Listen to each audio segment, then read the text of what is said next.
I can't take either one of you seriously right now. I wouldn't either. Not at all. Especially you. Like, This is I gotta cover the forehead. we're gonna have a vote on the podcast. Can Andy pull off the backwards hat look? Yeah. Or at least a chain. Hey guys, welcome to the podcast. Nice. What the heck? For those that listen, we don't have like a green light. We don't have anything that says we're recording. Literally, I'm the only one in the room that knows when we're recording. Yeah, good thing I'm not like picking my nose or something. Well, I mean, I don't. We already did that. Yeah. But if you did, we'd clip it. So Yeah. Yeah. It'd be on the short. We typically clip you. So you're just now a few days ago got back in town. You went to a hockey tournament. Yep. In a really amazing bass fishing spot, It is. Lake Gunnersville, Alabama. We had a major storm come in Friday about 5 or 6 o'clock in the evening. Hailstorm, just insane, and lost electricity. And we didn't get electricity back until sometime Saturday evening. We didn't get home until 10 o'clock Saturday night, and we came home to electricity, so it was kind of nice. But you won the hockey tournament. We won the hockey tournament. Congratulations. It was very exciting. There's a place there in Huntsville that records their team, the Bandit Hockey Club. So the tournament people that came and put this on asked them if they could do it because it's pretty funny what they do. And our game to make it to the championship, they put on YouTube today, and me and Haley watch it. It's funny because they make fun of me in my orange helmet and make fun of Haley because they think she's 12, 13-year-old kid playing. Yeah. Well, They don't. She's know. small. She's small. What She's were small. You wearing? What is your team name? So I was wearing an orange helmet with an orange visor. But you're the turtle. We're called Dirty Snappers, but we're the Ninja Turtles. the Dirty Snappers. That's like the worst gang name ever. The announcers had so much because they were like, they're called the Dirty Snappers, but they're Teenage Mutant Ninja Turtles. Like, this is the greatest thing. Like, and then we only had the two colors, orange and red of the. Do you have a T-shirt that says the Dirty Snappers? No, not yet. Or a Give us jersey? time. The jerseys say it. But, You're wearing like costumes up. yeah, they look like costumes, but we only had the two colors. We were still missing the other two. And I really needed Michelangelo's, so the orange helmet really made it look great. But it was fun. What was it? Leonardo, Michelangelo, Donatello, Master Raphael, Splinter. and Master Splinter. Well, we talked about making the goalie the Splinter That's true. because he doesn't have to skate out. There you go. Yeah. But the problem is we had a guy on there, Dan. Yeah, I think he walked with Jesus. He's that old. So we're talking about him. I didn't know what he. Didn't know which way you were taking that. Is he very faithful? Like, what do you? So we made jokes about that. And so did the commentary. People Yeah. make jokes of how old he was. He goes, them guys are all young. There's got to be some sort of relationship in there. So you talk about storms and fishing trips. So my dad and I, one year, I was maybe 14 or 15. Okay, so I was a teenager. So I could have absolutely helped in this situation, but I was asleep. But so it was the middle of the night. A storm had come into Grenada Lake. Yeah. We were sleeping in a cabin. My dad and I were in the same cabin, right? Literally in the same room. Like, it's like one of those hotel rooms that have like the two queen size beds. So I had one bed, Dad had the other one. Well, Dad hears all this weather. And these cabins are out in the woods, okay? So they're not like next to other cabins. They're pretty good in the woods. Well, Dad goes out in his underwear outside the cabin. While he's out there, he decides he's going to take a leak because it's the middle of the night, right? And what do men have to do? You have to pee middle of the night, right? So he's in his underwear, peeing outside this cabin. The wind blows the door shut to the cabin. It locks behind him. So my father, I'm like 15, sound asleep, and evidently I could sleep through a freight train.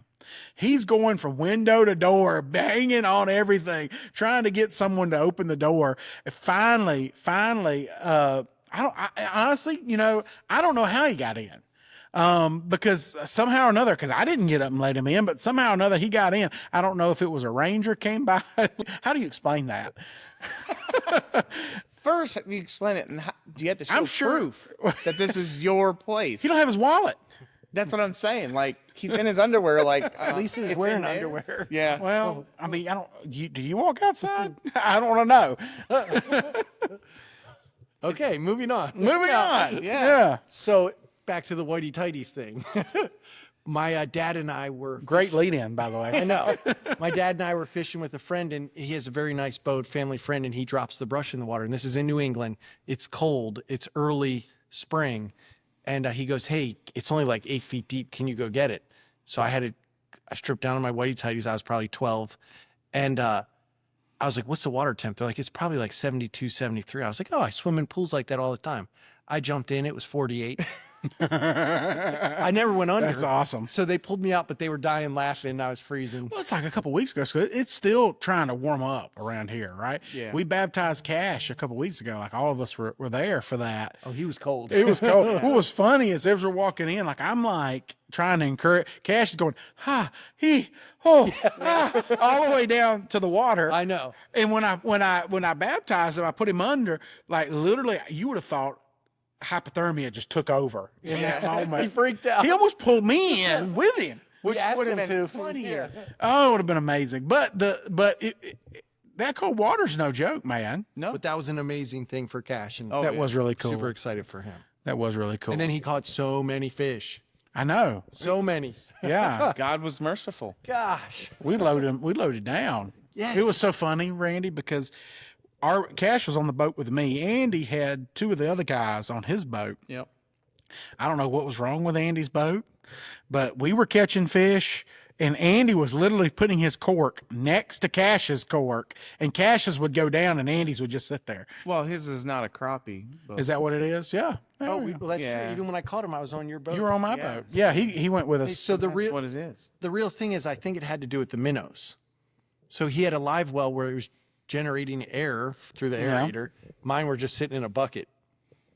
They were kind of like, But I took it out. This was a last minute fishing thing. Yeah, he wasn't prepared at all. Like Now I am. now he now is. It's now on. he's ready. He's not sure it's working, but it's Yeah, that's why he said. Yeah, I fixed You guys everything need to come out myself. with me. yeah. So Well, to both break of down you, all but that. like, well, you got yours going. Your boat's still sitting in the shop. Well, it's not like I can go get it anytime soon. I don't have a car with a hit. That's true. borrow mine. True. Updated. I mean, was the first one to drive that True. car. He did discover that what was it? Rent a car Enterprise will not let you tow things. tow things with the car. That's kind of understandable, though. But I mean, did get they it. ask you why you needed a rental car? Because that would have been entertaining. I Uh, totaled my life. well, what? Yeah, because I was You have to put that on the form. Have you been in an accident in the last 4 hours? Yes. Well, I told Jake about it because he's like, "Well, are you going on a business trip?" Who's Jake? Is that the guy with the From khakis? State Farm? The khakis. Is it Jake or Jack? Yeah. What are From you State wearing? Farm. Khakis. No, he was the guy from Enterprise that told me I couldn't tow, and I he's think like, you can get U-Haul and tow with that. so he goes, "Why is the insurance involved in this?" I said, "A week from today, a week from today, I totaled my car that looks like that car. They had an exact. You should have said. Volkswagen You should have said, Atlas "I'm in going for 2 for 2." Yeah, No, you should. with your car. Well, you should have said, "Is I haven't had my eyes checked yet." Yeah. Sir, we're going to ask that you buy the special insurance. The police took my license away. You know, he did ask me, "Do you want additional insurance coverage?" No. Maybe when he was like, "Are We're you gonna sure?" force you to have additional. Are you sure about that? Here, I'll initial for you here, additional insurance. No, he was pretty good about it, but he said, "Yeah, you're not allowed to tow anything with our." Well, that kind of makes sense because you don't like, because otherwise people would just go rent a truck and go pull campers with it. And How many Yeah. trailer issues have we seen at the ramp? oh my gosh, endless. Endless. So many. Yeah. So I'll have to get one of you two to when the boat's done, and he says you can come get it. You can borrow mine. Yeah. Just say, "Hey, Or I can come get it. I mean, it's not like I hadn't done that. It used to be my boat. So well, I have towed your jet ski. That was the I haven't had a jet ski in yeah. several Remember years. we took it to Sevierville because that was the first year in a long time that Michigan beat Ohio State. Yes, I hope Dave Rice is listening. don't And think that's he's why a I said listener. every year I'm taking your jet ski to get its, I think, winterized. You were getting it winterized. You can say Sevierville, but you can't say it. He can't say, oh, we were going to bring that up again. So I had something pretty cool happen this week, not to change the subject, but I had a guy reach out. So he messaged me from Loosedale, which is where I'm from. And he watched evidently he's been watching our podcast. I hadn't spoken to this guy in like 6 or 7 years. Okay. So out of the blue, he don't even have my number. Like he Facebook messaged me and he said that, hey, he listened to the episode where we told stories about high school pranks. And remember the one that I said where they let chickens into the high school and someone had left the window open for that reason? He confessed. We now know who it is. Yes, yes. He commented on Spotify, which is one of the platforms we're posting to. He commented on Spotify, so if anyone wants to know who he is, go look there. He said, "Hey, that was me. I'm the one that left the window open." That's so cool. And so we're getting confessions. We're telling Loosedale stories, Very cool. reservation stories, wherever that area is in the north you're from, stories. To St. Marie. We're getting asked questions to see videos about some of the stories we You have. got to. We got that last night. Someone asked to see the tarpon story. It exists and it has been shared with them. It has been shared. So there you go. These stories are real, right? We're not Very funny. I don't, some of them I'm not sure we would make up. Yeah, especially when you're on social media, because people can call you out about it. Yeah, it could happen. Well, I think he was saying there's some of them are so crazy you can't make them up. Well, there's No. that too. Like Nor would anyone really want to, I don't Right. think. the bird thing at your school. The poop story, I would not have made Yeah. that. I would, if I would have made that up, I would have cast myself in a different Speaking light. of the poop story, What's happening? somebody pulled the Josh Webb. So I don't like we this were title. pulling into our neighborhood off of North Shore Ebenezer. And remember, you know, Telling that everyone where you live? not quite there. That was a friend's house. But anyways, you know that little gravel spot right there? Yeah. So somebody had pulled up there in a truck. And then as me and my wife turned the corner, he's running out of the woods and jumps in his truck. And I told my wife, I said, It I happens. just had a Josh moment right there. You know, Well, so when we're fishing and we snag a tree, we call that a Randy moment. yeah. We had quite a few of those the other day. Evidently, Andy and I kept getting hung up. We're like, we're pulling a Randy. Yeah, trees and me. Hey, on the lake though, I didn't snag any trees. I did snag 2 fishes, but couldn't bring them in. One broke my line. That It sounds like a fish story. I had people there to verify. And then it doesn't my daughter was there on the one that I had up to the If dock. you're a kid, of course she's going to vouch. No, if I she don't called know. Me out, she'll That's- call me I out. think she might throw him under the bus. Yeah. We should call her. And Ryan seemed to, because they were the ones that seen the fish by the dock that I was pulling up. They're the ones that told me it was huge because I couldn't see it because didn't want to get in But the you rain. felt it. What did it feel Oh, like? it felt good. Like Okay. it was exciting, but then it broke off, and then I wanted to cry. But it was raining the whole time we were there. This is like So therapy. dramatic. Well, because you know, He's when like, he's going through a lot, okay? Yes, Yeah. that's He true. can't, his boat's in the shop, his car's wrecked. He didn't catch any Lost a fish. big fish. They made fun of his team name, the Little Snappers, or whatever their name is. The dirty snapper. He's just having a hard time. Little dirty snapper. if anybody wants to sponsor us, we're looking to go to 501c3. Oh boy, a nonprofit. No, No, we're talking about it, but for the hockey team? yeah, Okay. that's what I was about to say, you're talking that about hockey tournament Woodsman is? is a 501c3. Yeah, that is. But there's that hockey team that does the YouTube. That's what they started, and that's how they do their stuff. Okay. Gotcha. And I thought, what the heck? Yeah. I Well, didn't think about doing it. we are coming up on our first break. And when we get back, we'll dive off into James. I'm excited about today's discussion. But they can also sponsor us too. We can rate in the middle. The book of James? What are you, what are you talking Somebody about? wants to Now go sponsor to our us. bike video. Go. Oh my goodness. All right. Well, so we're going to take a break and we will be right back. That's so sweet. Hey guys, welcome back to the podcast. We are in James chapter 2. So where we ended last time, we finished up with verse 13, which talks about us being merciful.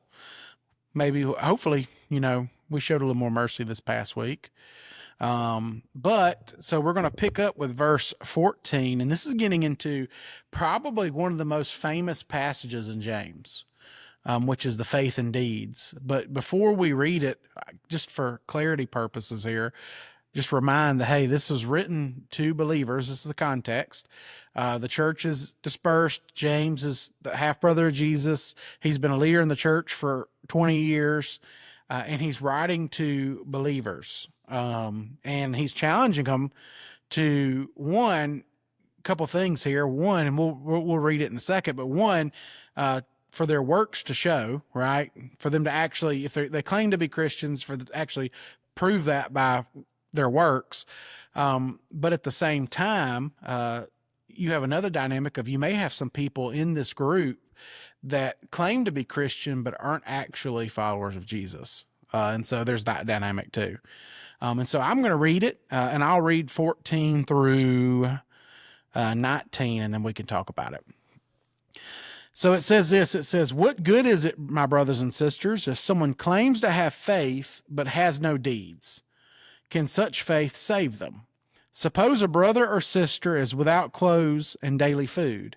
If one of you says to them, 'Go in peace, keep warm and well fed,' but does not do anything about their physical needs, what good is it? In the same way, faith by itself, if it's not accompanied by action, is dead.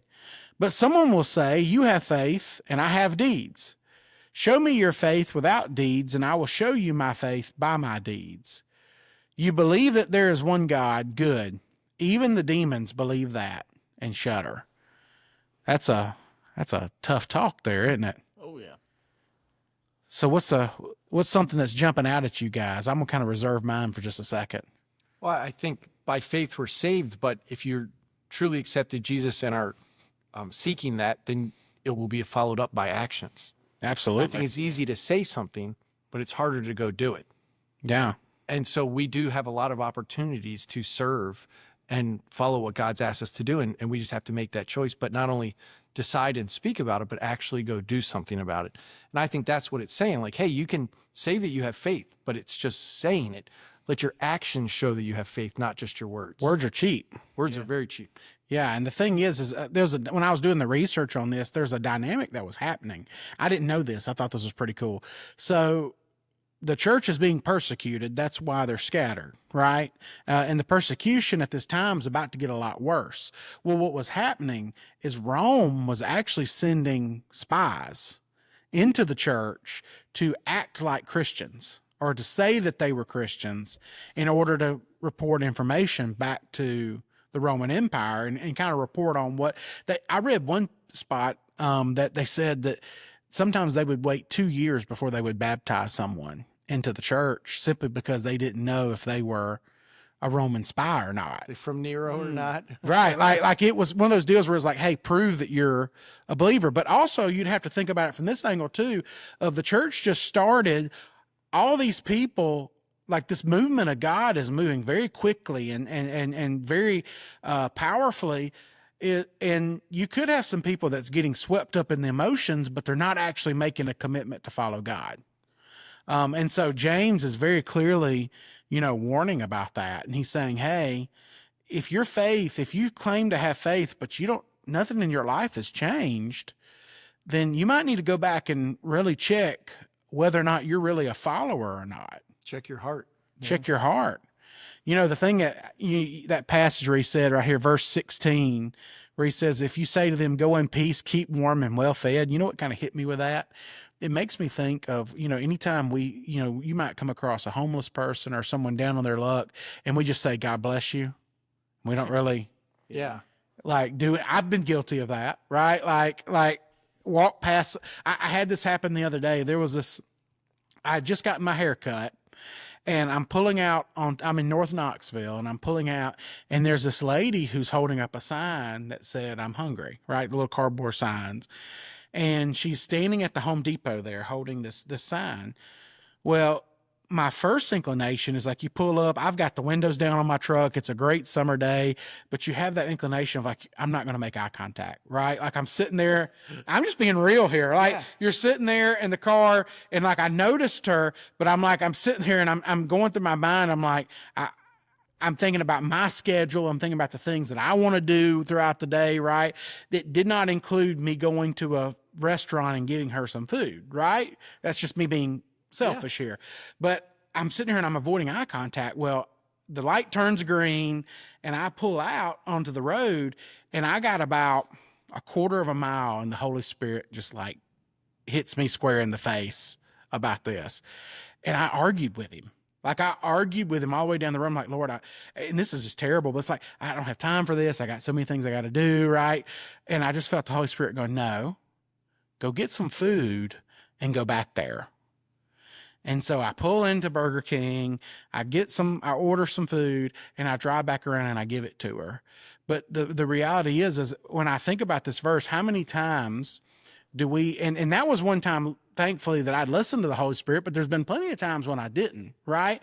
Mm-hmm. Where we get that situation and we just say, well, God bless you, brother. And we don't do anything about it. Well, I think it's hard when you don't have a relationship and it's a stranger, like the circumstances in front of you. Well, it's easy to help. Well, I say it's easy to help people that you know. It's easier. It's not always easy to help people you know, but it's easier to help people that you know. But when you don't know them, but we still have the same mandate. Yeah. Yep. I heard this cool story because a lot of times there was people say, well, I don't want to give them money because I don't know what they'll do with it, right? Like, what if they go buy alcohol or what if they go buy drugs? Like, and so I think there's a couple of problems with that, right? Like nowhere in this verse does it say anything that we're held accountable for their intentions. It's about your heart when you give it. Right. And at the same time, I think we're just called to give, right? And so I heard this, I was listening to another podcast and I thought this was pretty interesting. This pastor, the way that he does this is he said he always keeps cash in his wallet for that reason. And he said he's had this happen several times over the years where someone comes up and they're like, hey, do you have any money? Or do you, like in a parking lot or whatnot, right? And he goes, yeah, I've got some money. He said, I'll give it to you, but you got to let me pray with you first. He said, most time people are like, absolutely, like, especially like, that's an easy, just let me pray with you. So he goes, it'll take 30 seconds. I'll pray with you and then I'll give you the money and you can go on about your day. So he said he'd have people come up, he'd put his arm around them. He'd say, and this is the prayer that he would pray. He said, Lord, I lift up this person, and he'd name them by name. I lift up such and such. God, I'm going to give them this money, and I pray that if they use this money for your glory and for your good, and they use it to better themselves, that you bless it. However, Lord, if they use it for ill gain, or they use it for things that are not going to help them, or not going to not to further their life, God, I pray that you put a curse on this money. They'll never find another dollar again. And he said that he's had people, he gets some of that prayer and he's had people go, never mind, I'm good. Like, just like, I don't want the money. Like, turn around and just walk away. But then he's had people that's just go, oh, okay. And like, they just kind of hesitantly take the money and put it in their pocket. I thought that was pretty cool. But the bottom line is we're called to help people, right? We're called to, and I think so many times, like I think about me in the truck, so many times, like it was really easy for me just to go, I don't see you. Yeah. Mm-hmm. When the reality is that's not, thank God, that's not how Jesus operates. Well, if it was us, you would be definitely helping. I'd just drive right on by. You would hit me. Probably out the window. Good luck with that. Well, when we shared in last week in the podcast that there's been a couple car accidents, but when my wife was in a car accident, the church came together and supported us. And it was just amazing. And that's happened a couple of times in my life. The body of believers coming together to support someone that was down. And to your point, so there was action taken to help a fellow brother or sister out. And it was cool because I know my wife reached out to your wife, like, hey, do you need anything? And she said, anything but food. We have so much food. She said, there is so much food. Please bring something else. Yeah. See, I enjoyed it. All I had to do was go play with Brady for a little bit, take him to baseball practice, and then go pick up the new car and bring it back. You just had a blast. So I was in a circumstance where I couldn't drive myself to get the new car and then drive 2 cars home. So Randy actually went and got our brand new car from the lot. I had to explain it to the salesman. Yeah, because me and my wife were out on town. It's like, sure, we're done. We're going to head home. We'll grab it. Yeah. Thank you very much for that. Well, and the thing is so that's the first half of this verse, which is, he gives us, and what did he say last chapter? He said, hey, the religion that he counts as righteous, it says he accepts as righteous, is to take care of widows and orphans, right? Like it's that whole dynamic of, as believers, we're called to be on the lookout for those kind of moments, right? Not avoid them, and here's the deal. And this not avoid eye contact. Well, this is the convicting part, is your convenience is not an excuse. Like my convenience is, and I think that's the biggest thing, especially in our culture. That's the biggest thing I think we struggle with is we you know, we want to do these things on our time, right? When it's convenient for us, when majority of the time when these things happen, it's not. Well, it's not just, some of it's convenient, but we also are judging. Yeah. Because we're like, I don't trust them. Yeah. And here we are doing what, Well, and you can make We're not up as supposed many excuses in your mind as you want, but Whatever at the end of the makes day, you feel better. Yeah. Yeah. Well, and this is my confession moment. Like I was judging in that moment, right? Now, praise God, the Holy Spirit like slapped me when I was driving home and like, hey, no, turn the truck around. But that to me, I haven't always listened to that, right? And so it's a big thing to be aware of it. Now, to get into, you know, 17 verses 17 through 19, he talks about, he gets a little bit deeper into this and he says, hey, if you're truly a follower, you're going to have works. You're going to have good deeds to show for your life. And what it's not, let me be very, very clear with this, crystal clear. What it's not saying is that we can earn our salvation. But what it is saying is if you have your salvation, there's going to be evidence because that's the evidence that your life was changed. Well, if you're pursuing God, then you will desire to take those actions to do what Right. He's called you to do because you're drawing closer to Him every day. Yeah, absolutely. And the thing is, you know, he said faith without action is dead. And, you know, he says this, you believe that there is one God, good. Even the demons believe that and shudder.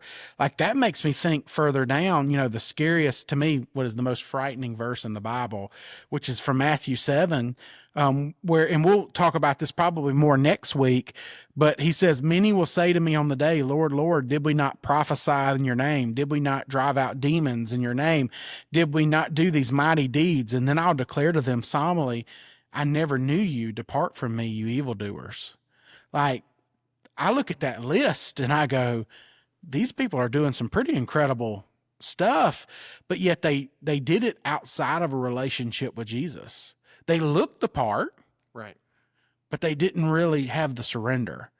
And the reality is he's getting into that whole concept of when you gave your life to Jesus, did you really give your life to Jesus? Did you give Him your whole life? Did you give him your whole life? Did you surrender it? And that's not saying that you're going to be sinless, right? Because you're going to mess up, you're going to make mistakes, but does your life look different? Well, there was a sermon this weekend at church, and he talked about being in the river. I think it was from Ezekiel, but you're ankle deep, you're knee deep, you're waist deep, or you're all in. Yeah. Because each level, you have different levels of control over your own body and your actions. The deeper you get in the water, the less control you have. The water symbolizes the Holy Spirit. But if you're in the river over your head, then you're all in. Well, and we even talked about last podcast that like it's look at the thief on the cross, right? Like he didn't do anything right until the last thing, which was Pretty big. the most right thing he that could do. The one that mattered was he looked over at Jesus and said, he acknowledged, he said, you're Lord. Yep. You're the Son of God. And the reality is that's what you do. And you'll like, if you do that and you mean that with all of your heart and you acknowledge, hey, I can't do this on my own. God, I give you my life. You're the king of my life. You're in charge of my life. You don't have to worry about actions because it's going to come out of that, right? If you're really going in like seeking to make him the Lord of your life and you put him on the throne of your life and say, I'm not in charge anymore. I'll take off my crown and I'll let you wear yours and you be in charge of my life. There's going to be good deeds that come out of that because you're surrendered to him. Mm-hmm. And he felt like his actions were not enough. It was that, I mean, he felt guilty, but God's grace was enough.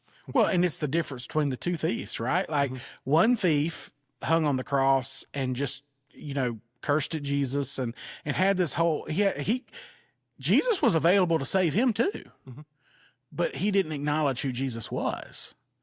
And we don't know what happened to him eternally. The Bible's not very clear about that. All we know is about the other one where he told him, hey, you'll be with me today in paradise. Amazing. And so this following Jesus is not something that we earn. It's not something you'll never, and we'll get more into this on the next podcast, but you'll never do like for the people that think, well, I just do enough good things that it outweighs the bad. You'll never do enough good things. No. Right. We talked about in the last podcast that there's no hierarchy. There's no misdemeanors or felonies in the kingdom, right? It's all got the same punishment. So you'll never earn it. So your only hope is to go to Jesus. Acknowledge that he's Lord. And if you do that for real, you're not just doing it to get out of hell. You're not just doing it because of an emotional moment or that you just stick your hand in the air. It's really you're committing going, Lord, I give you my life. Good works will come out of that. And there'll be evidence of that. Oh, yeah. Well, we are about out of time. We will get into we made it all the way to 19, right? So we'll pick up with verse 20 on the next podcast. And so we hope you guys have a great week. And we are out of time. We're not about. We are. We are out of time. We're overtime, actually. Yeah. Well, we'll see you guys next week. See you then. Peace. Thanks for listening to the Words with Woodsman podcast. If you enjoyed this episode, be sure to follow us on Apple Podcasts, Spotify, or wherever you listen. And if you're watching on YouTube, hit that like button, subscribe, and turn on notifications so you never miss a new episode. We'll see you next time.